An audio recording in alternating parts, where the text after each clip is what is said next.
Good morning dear students. कल हमने आपको कहानी बताई थी पाठ 5 से ईदगाह की, और हमने आपको यहाँ तक बताया था कि हामिद के बारे में। वो ईद का मेला देखने जाता है और फिर वहाँ से वो चिमटा ख़रीदता है और उसके सारे दोस्तों के पास वो लेकर के जाता है। तो हामिद ने चिमटे को ज़मीन पर पटक कर कहा, ज़रा अपने विश्ती को ज़मीन पर गिराओ, सारी पसलियाँ चूर चूर हो जाएंगी बच्चों की। महमूद बोला, तो यह चिमटा कोई खिलौना है? तो हामिद बोला, हाँ खिलौना क्यों नहीं, अभी कंधे पर रखा तो बंदूक हो गई, हाथ में ले लिया तो फ़कीरों का चिमटा हो गया, और चाहूँ तो इससे मजीरे का भी काम कर सकता हूँ। और एक चिमटा अगर तुम लोग को जमा दूँ तो तुम लोग के सारे खिलौनों की जान निकल जाएंगी, क्योंकि सारे खिलौने मिट्टी के बने हुए थे। तो उसने बोला कि अगर तुम्हारे खिलौनों को मैं अगर इस चिमटे से एक मार दूंगा तो इन लोगों की जान निकल जाएगी, और जो मेरे और तुम लोग के खिलौने कितने भी जोर लगाए लेकिन मेरे चिमटे का एक बाल भी बाका नहीं कर सकते। बहादुर शेर है मेरा। उसने अपने चिमटे के बारे में इतनी तारीफ़ की कि सारे बच्चे उस चिमटे के एकदम कायल हो गए। और तो चिमटे की इस तरीके से तारीफ़ करते हुए तो चिमटे के बारे में सारे बच्चों को मोहित कर लिया। लेकिन अब किसके पास पैसे रखे हैं जो जाके वापस चिमटा खरीदे, क्योंकि पहले ही सारे बच्चे सारे खिलौने खरीद चुके हैं और मेले से बहुत आगे भी निकल आए हैं, और धूप भी तेज़ हो रही है, घर भी जल्दी पहुंचना है। हामिद है बड़ा चालाक। सारे बच्चे कहते हैं कि हामिद बड़ा चालाक है। फिर औरों ने 3-3, 4-4 आने पैसे खर्च किए, पर कोई काम की चीज़ ना ले सके। हामिद ने 3 पैसे में रंग जमा लिया। सच ही तो है, खिलौनों का क्या भरोसा, टूट फूट जाएंगे। हामिद का चिमटा तो बना रहेगा बरसों। मोहसिन ने कहा, ज़रा चिमटा दो हम भी देखें, तुम मेरी भिश्ती लेकर देखो। पर बारी बारी सारे बच्चे कहते हैं कि तुम मेरा ये खिलौना देखो, तब तक तुम अपना चिमटा मुझे दे दो। तो वो खुश हो जाता है क्योंकि सारे खिलौने उसके पास आ जाते हैं, और वो सारे खिलौनों को खेल भी लेता है और अपना चिमटा सबको बारी बारी से देता है। और सारे उसको ऑफ़र करते हैं सारे बच्चे कि ये तुम मेरा ये थोड़ी देर के लिए तुम मेरा ये खिलौना देखो, मैं तुम्हारा चिमटा देख लेता हूँ। तो महमूद और नूरे जो उसके दोस्त थे उन्होंने भी अपने अपने खिलौने दिए, और चिमटा बारी बारी से सबके हाथ में गया, और खिलौने फिर जो है बारी बारी से हामिद के हाथ में आए। तो हाथ में लेकर के कहता है, कितने खूबसूरत खिलौने हैं।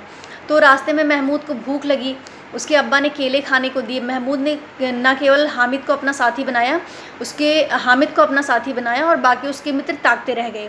या उस चिमटे का प्रभाव था। जो उसका मित्र था महमूद, उसने सिर्फ हामिद को अपना दोस्त बनाया, और बाकी जो उसके दोस्त थे वो सब देखते रह गए। ये केवल चिमटे के कारण था।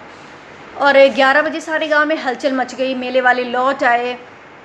मोहसिन की छोटी बहन ने दौड़कर भिश्ती उसके हाथ से छीन ली और मारे खुशी के उछली तो मियाँ भिश्ती नीचे आ गए और सुरलोक से धारे। उसका खिलौना टूट गया। मियाँ नूरे के वकील का अंत इससे भी ज़्यादा खतरनाक हुआ। वकील ज़मीन पर या टाट पर तो नहीं बैठते, तो दीवार में 2 खूंटियाँ गाड़ी गईं। उसके बाद उन पर लकड़ी का एक पटरा रखा गया और पटरे पर कागज़ का एक कालीन बिछाया गया, और उसके बाद वकील साहब राजा भोज की भांति सिंहासन पर विराजे। अदालतों में खस की टट्टियाँ और बिजली के पंखे रहते हैं। क्या यहाँ मामूली पंखा भी ना हो? बांस का पंखा आया और नूरे ने उन्हें पंखा चलना शुरू किया। इतना उस वकील के लिए उसने इंतज़ाम किया कि ऐसे नहीं रहेंगे, इस तरीके से रहेंगे। और मालूम नहीं पंखे की हवा से या पंखे की चोट से वकील साहब स्वर्गलोक से मृत्युलोक में आ गए, क्योंकि पता नहीं पंखे से या हवा से जैसे भी करके उनके जो वकील साहब थे, जो इतने अच्छे से रखा गया था, वो नीचे आ गए और वो टूट गया, और उनका मिट्टी का जो चोला था वो मिट्टी में मिल गया। अब मियाँ हामिद का हाल सुनिए। अमीना उसकी आवाज़ सुनते ही दौड़ी और उसे गोद में उठाकर प्यार करने लगी, और सहसा उसके हाथ में चिमटा देखकर वो चौंकी। अरे ये चिमटा कहाँ से आया? और अब हामिद के बारे में सुनिए कि वो चिमटा लेकर के आया तो उसकी दादी ने क्या कहा। तो जैसे ही वो घर पहुंचता है तो उसकी आवाज़ को सुन करके उसकी दादी बड़ी तेज़ी से दौड़ते हुए आई और उसको गोद में उठा करके प्यार करने लगी, और उसके हाथ में चिमटा देखकर बोली, यह चिमटा कहाँ से आया? उसके हाथ में, क्योंकि वो मेले से चिमटा खरीद के लाया था। तो जब उसके हाथ में चिमटा देखती हैं तो कहती हैं, अरे ये क्या लेके आया तू? तो वो कहता है, मैंने मोल लिया है। तो कहती है, कै पैसे में? तो कहता है, 3 पैसे दिए। तो अमीना ने अपनी छाती पीट ली, बोली, कैसा बेसमझ लड़का है कि दोपहर हुई, कुछ खाया न पिया, लाया क्या? चिमटा। बोली, सारे मेले में तुझे और कोई चीज़ ना मिली, ये लोहे का चिमटा उठा लाया?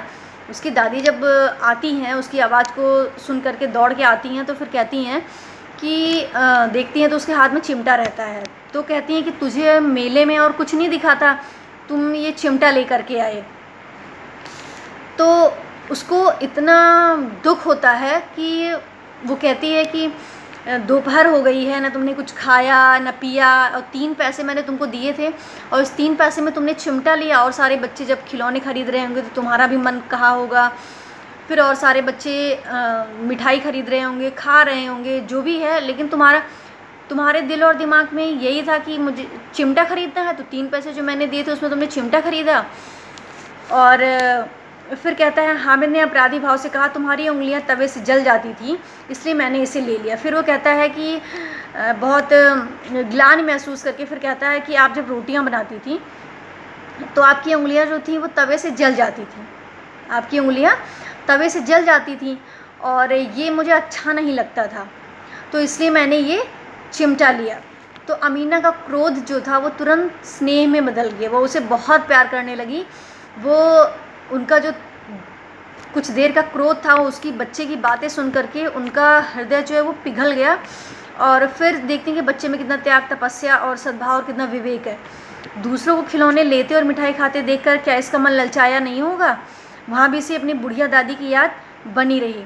अमीना इतना ज़्यादा खुश हो जाती हैं, अपने बच्चे को इतनी दुआएं देती हैं, और ये भी कहती हैं कि इतने मेले में तुम्हें, मतलब वहाँ भी तुम्हें अपनी दादी की याद बनी रही, और सारे बच्चे खिलौने खरीद रहे होंगे, मिठाई खरीद रहे होंगे, मेला घूम रहे होंगे, और उन सब के बीच भी तुम्हें मेरी याद बनी रही, तो मेरे लिए इससे ज़्यादा गर्व की बात और नहीं हो सकती है। लेकिन एक तरफ उन्हें दुख भी हो रहा था कि ये छोटा बच्चा जिसको मैंने 3 पैसे दिए थे और ये कुछ अपने लिए ना खरीद करके और ये मेरे लिए ले करके आया है, तो उनकी दादी बहुत ज़्यादा दुखी भी थी और खुश भी थी। दुखी इसलिए थी कि छोटा बच्चा था हामिद, और बच्चों की तरह छोटे बच्चों को अक्सर जो है, अगर कोई चीज़ अगर दूसरा कोई बच्चा लिया होता है तो उनका भी मन करता है। तो उनकी दादी को ये लग रहा था कि इतने बच्चों में मेला देखने गया और फिर इसका मन नहीं किया होगा, इसका भी मन किया होगा। लेकिन उस समय भी, ऐसी सिचुएशन में भी कि जहाँ इतने सारे बच्चे हैं, कोई खिलौना खरीद रहा है, कोई ये खरीद रहा है, कोई वो खरीद रहा है, उसमें भी इसका मन नहीं किया होगा, इसका मन किया होगा ना। लेकिन उस समय भी, उस सिचुएशन में भी इसको अपनी दादी की याद बनी रही, तो उन्हें बहुत खुशी भी हुई। और अमीना का मन गदगद हो गया, अमीना का मन गदगद हो गया, मतलब बहुत ज़्यादा खुश हो गया। अमीना का दिल जो है वो उसे दिल से दुआएं भी दे रहा था और उसका मन भी जो था वो बहुत ज़्यादा खुश हो गया और वह रोने लगी। आंसू 2 कंडीशन में आते हैं, या तो बहुत ज़्यादा दुख होता है इंसान को, या तो बहुत ज़्यादा खुश होता है तो आंसू आते हैं। और दामन फैला करके, मतलब दामन मतलब आंचल फैला करके वो हामिद को दुआएं देती जाती थी और आँखों से आंसू की बड़ी बड़ी बूंदें गिरती जाती थी। और वो इतनी ज़्यादा, उनकी दादी खुश थी, इतनी ज़्यादा खुश थी कि हामिद को दुआ दे रही थी, हामिद को दुआएं भी दे रही थी और हामिद के लिए खुश भी हो रही थी और बहुत ज़्यादा खुश हो रही थी और दुआ दे रही थी उसको कि आगे बढ़ो, खुश रहो अपनी ज़िंदगी में, ऐसे ही रहो।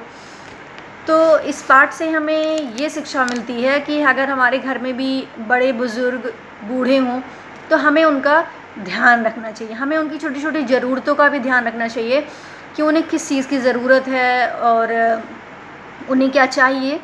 तो इस पाठ से हमें ये शिक्षा मिलती है कि परिवार में बुज़ुर्ग लोगों की ज़रूरतों को ध्यान रखना भी एक सद्गुण है, वो भी एक सद्गुण है, वो भी एक गुण है। अगर हमारे घर में बूढ़े हैं और हम उनकी ज़रूरत का ध्यान रखते हैं तो भी एक तरीके से सद्गुण है। तो इस पाठ से हमें यही शिक्षा मिलती है कि हमें अपने घर में या किसी के भी घर में तो हमें हमें आदर करना चाहिए, हमें सम्मान करना चाहिए अपने से बड़ों का। ज़रूरी नहीं कि सिर्फ बूढ़ों का ही, हमें अपनों से बड़ों का हमेशा हमें सम्मान करना चाहिए और हमें उनकी ज़रूरतों पे उनकी क्या ज़रूरत है और हमें उनका हमेशा ध्यान रखना चाहिए। और ये भी अपने आप में एक सद्गुण है, हमें बूढ़ों की ज़रूरतों का ध्यान रखना भी अपने आप में एक सद्गुण है। तो इस तरीके से ये कहानी पार्ट 5 ईदगाह यहीं पे ख़त्म होती है। और इस कहानी से जो हमें शिक्षा मिली है, इस कहानी से हमें यही शिक्षा मिली है कि हमारे घर में जितने भी बूढ़े हों, हमें उनकी ज़रूरतों का ध्यान रखना चाहिए, और उनकी ज़रूरतों का ध्यान रखना हम भी एक तरीके का सद्गुण है। तो इस तरीके से पार्ट 5 ईदगाह ख़त्म होता है। आप इस पार्ट को पढ़ेंगे और फिर आपका होता है, आपका मौखिक उत्तर रह जाता है, वो हम आपको बाद में कराएंगे।